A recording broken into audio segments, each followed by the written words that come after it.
Hello mga kainday! May natagpuan na naman tayong isang hidden gem coffee shop dito sa San Pedro na nag-o-offer ng burger na may malaking patty at singkapal lang tinapay at may masarap na coffee at mala beauty queen sa ganda na owner dito sa San Pedro. Tara, ibulong na natin yan!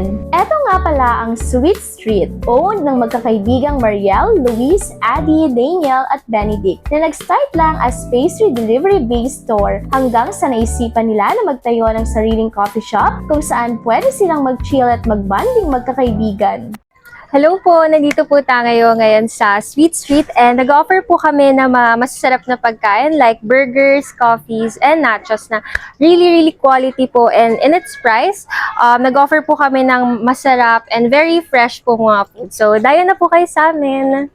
Meron sila ditong masarap na mix ng mga coffee na dito ko palang natikman tulad ng watermelon latte, strawberry matcha, Irish cream, Spanish latte at marami pang iba.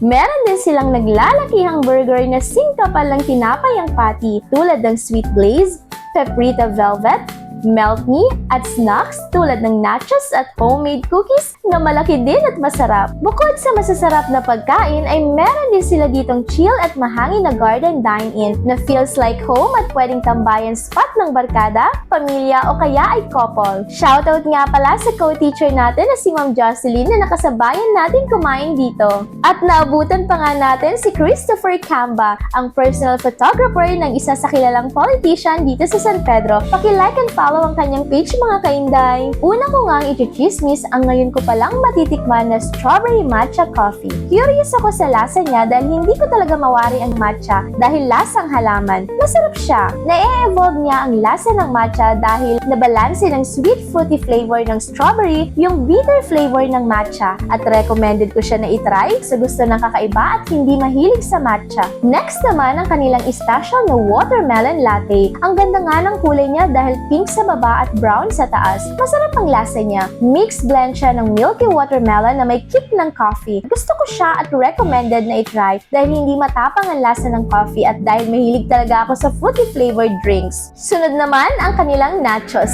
Meaty ang lasa. Malambot ang giniling. Lasa ko ang tomatoes and onion na ginamit. Medyo salty siya ng konti at nakulangan ako sa sweet and sour flavor ng salsa. Last naman nating ita-try ang kanilang umiiyak sa cheese na Melt Me Burger. Aakalain mo na double patty ang ginamit dahil makapal talaga. May bacon, fresh tomatoes, lettuce, and white onion at loaded sa cheese dahil may sliced cheese na, may cheese sauce pa. Kahit makapal ang patty ay malambot at luto hanggang loob. Malasa ang beef at masarap ang cheese. Sa sobrang laki nga ng burger nila, kaya naman naisipan ko na i-share sa lahat. Located ang Sweet Street sa number 528B, Mahalina Street, United San Antonio, San Pedro, Laguna, sa tapat lang ng San Lorenzo School. Open ang Sweet Street everyday from 3 p.m. to 11 p.m. on weekdays and up to 12 p.m. on weekends. I-visit nyo lang ang kanilang FB page for more details. Come and eat at Sweet Street! Hanggang sa muling chismis mga inday! Salamat!